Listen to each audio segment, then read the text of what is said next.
100, and then I'll go to 228 in the back. It's like an auction here. Yeah. And 43. Yeah. Hi, congratulations. This film is filled with your love to your country. So I've lived here in LA for 8 years. Now I could more understand the beauty of my country, Japan, and my culture. So you are back to your country to make this film with your people. So could you describe how was your journey to make this film? Ended up with the multiple Oscar, and then your dear friend called your name as the best director. Wow, it's a long, long, long question. Yeah. Well, the journey has been, as every movie, it's been a very long one. Truth of the matter is that if anything that I have ever done, this is the one that I expected the least. This is not what you would call Oscar bait, you know, in the paper when you do it and when you finish it and when you try to put it together for distribution. And so I'm thrilled that this is happening. Most importantly, that audiences around the world and the Academy are embracing a character who's a domestic worker from an indigenous background. We're going to go back to 228 and then Here. to 233. In the back, hola. Stand up, please. Yeah, there you go. Straight up. Yep. Carlos Aguilar from Remezcla. There's a lot of there's a lot of films being made in Mexico and Latin America because the government there funds or helps fund the films of those filmmakers. But U.S. Latinos born in the U.S. Don't have the same access. What do you think needs to change for Latinos in the U.S. to? No, this is an interesting question because there's so much talk about diversity, and I mean some progress has been made. But definitely, the Hispanic Americans and specifically Chicanos are really, really badly represented still. So let's go to it's amazing, you know. It's a huge percentage of the population. So, yeah. 233, and then we'll go to 43. Hi, Alfonso. Congratulations. I'm Dania Iman from The Voice of America. How do you know Yalitza is the one? Wow, it's just that she was to perform probably nowadays my oldest bond of affection, that is Libo. So it was just something that it was completely instinctual. You know, when she walked into the room, I knew it. It was as simple as that. And by the way, it is amazing to observe her work, to watch her work. It's just this woman can do whatever she wants. Just think about this. She had never done a film before. Half of the dialogues are in Mixteco. She doesn't speak Mixteco. She learned the Mixteco for the film with a perfect, not only intonation and accent, but also emotionally truthful. So she's amazing. Thank you. We're going to go to 43 and then down here to 123. Matt Fagerholm, RogerEbert.com. Incredible film. Thank you. Do you see this as any kind of spiritual companion piece to Children of Men in terms of how both films talk about the plight of, the challenge of bringing new life into a chaotic world? I think both films really play off each other in really provocative ways. Well, it's as I don't really see my films after I finish them.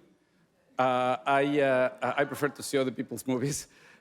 I don't really think so much about my films. I know that thematically and in terms of cinematic approach, they have a lot of common, but I would go further back probably into Mamá También, that they're kind of very connected. But yeah, I mean, I'm going to tell you something. The whole thematic of birth, I was not even aware that had repeated in other films until you guys, some of you guys from journalists and people from the press and critics mentioned that out. So yeah, I guess that there is a connection, but it's more up to you to find it, I guess. Thank you so much. We're going to go here to 123 and then to 31. Hi. Alejandro Quevedo, Telemundo. First, I have to ask in Spanish, ¿cómo te sientes por romper tantas barreras? Primero con Netflix, tratando el tema de trabajadores domésticas y haciendo la conversación en México de sus derechos, y también de lo que Yalitza ahora ha generado un movimiento más allá. So what's the next step with all these barriers that you have broken from a streaming service like Netflix getting an Oscar to you telling another story that it's completely different and actually breaking the stereotypes that we have in Mexico and around the world? Mira, nada de esto es por diseño, no está diseñado. O sea, en realidad había una necesidad de hacer esta película. Una vez que estaba la película, era explorar las mejores posibilidades para la película, empujar las barreras de las limitaciones de muchas de esas estructuras. Pero lo más gratificante ha sido la conversación que se ha creado, la conversación acerca de las trabajadoras domésticas y la conversación acerca del racismo. Sobre todo en México, la conversación acerca del racismo en México. Algo que creo que es lo que estamos más orgullosos con la película es que está siendo utilizado como plataforma para dos grandes organizaciones de trabajadores domésticos, tanto en Estados Unidos como en la COSE en México y la Alianza de las Trabajadoras Nacional de las Trabajadoras Domésticas en Estados Unidos, como plataforma de su movimiento. Y indudablemente, Yalitza y cómo ha entendido la fuerza simbólica de este momento y con qué inteligencia, respeto y dignidad lo está ejecutando. Entonces, eso es lo que más gusto nos da. Muchas gracias. Going to 31 and then 52. El clásico. Hey, Alfonso from ¿Cómo Mexico. Gracias, felicidades. This is in English for everybody. We are journalists and we have to publish what you're saying now. And in Mexico, as you know, there is a big party, there is a celebration and expectation. So what you will say to a Mexican who is going to read the newspaper tomorrow about winning Oscar for Best Foreign Language Picture, what is for you to bring that gold of the Oscar to the country with your movie? Well, this is a Mexican film. You know, this award belongs to Mexico. You know, it's a Mexican film in every single front. It's not that 95% of the crew was a Mexican crew. And the cast is 100% Mexican. But the thematic, the country, the landscape, everything is Mexico. This film doesn't exist if it's not from Mexico. I put it bluntly, I could not be here if it was not because of Mexico. Thank you very much. We're going to 52, and then we'll go to 119. Alfonso, México finalmente ganó la estatuilla por filme extranjero después de 9 intentos. Después de haber recibido tantos galardones, ¿este en específico tiene algún significado especial, siendo algo tan personal para ti? No, definitivamente. Creo que he venido mis películas han estado nominadas a premios de la Academia, pero ninguna tan personal. Y no solo tan personal, sino que ninguna otra película que he hecho ha tenido la cantidad de nominaciones. En otras palabras, aquí lo que sucedió es que básicamente creo que la vieron como una película. O sea, y eso es testamento de Yalitza Aparicio y Mariana Tavira, que aprendieron a ver a estos personajes. Y al verlos, y no ver su prejuicio, sino a verlos directamente, emocionalmente, sintieron una conexión inmensa. Y entonces yo creo que eso, el reflejo de las distintas nominaciones, es por eso. Pero en realidad, por eso estoy tan agradecido con Yalitza y con Marina. Muchas gracias. We're going to 119, and then I do have to wrap it up. I'll end with 32. Buenas noches, Alfonso. María Hurtado de Univisión. Sin duda esta película... How's your Spanish, guys? Sí, I'll do it in English. Are you doing Spanish. good? Sin duda esta película abrió una conversación para hablar de las mujeres domésticas y también hablar de nuestro México, que somos un pueblo con todo tipo de razas. This film opened a dialogue between what is Mexico and what's our culture, because we're different people in every point of Mexico City. So you open this amazing dialogue with your movie.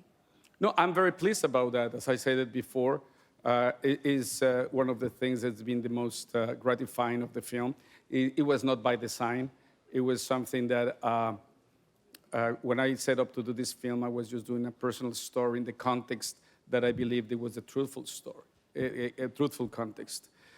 This conversation I cannot be proud of, because it's a conversation that should have happened, I'm not saying years or decades, probably centuries ago. And I mean, it's a good thing that is happening, but it's a bit very, very late in the game. And we're going to wrap it up here with 32. Uy, ya es que ya, perdóname. Porque sí. Oh. Go ahead. Ahí lo traduce. ¿No? Acá, Alfonso, 32. Dime. Marcela Vargas, México.com. Órale. ¿Te pregunto en español? Pues como quieran, es que es su cuarto. Vale, pues. Esta película que hiciste en México, regresas a México a filmarla, tocaste el corazón de millones de personas en todo el mundo. ¿Qué eco crees que tengan estos premios, no solo sobre tu carrera como cineasta, sino sobre todo el talento mexicano con el que trabajaste en esta película? Bueno, mira, en realidad estos premios, como tú lo sabes, hay una parte mediática, hay una parte de industria. Y en ese sentido, cualquier premio a cualquier país beneficia en cuestión de la percepción de la industria cinematográfica. Es innegable, esta película ha sido, no solo son la parte llamada técnica, que yo estoy en contra de llamar esa parte técnica, porque son artistas que están siendo nominados, celebrados, pero tenemos a nuestros dos actrices principales haciendo lo mismo. Eso crea en cuestión industrial una credibilidad. Y eso me parece muy bien. Además, pues de alguna manera facilita las puertas para la apreciación del cine en nuestro idioma. En general y el cine mexicano en particular. Porque es una cosa importantísima. Todo el mundo me da mucho gusto que estén celebrando Roma de esta manera, pero creo que este año y los años anteriores han habido películas tan o más importantes que Roma que no han encontrado su lugar. Ojalá Roma sirva para facilitar algunas de esas puertas. Gracias. Thank you and congratulations. Yeah, muchísimas gracias. Thank you so much, all of you. And thank you for all this long journey. You've been amazingly respectful and supportive. Thank you so much. We get on river.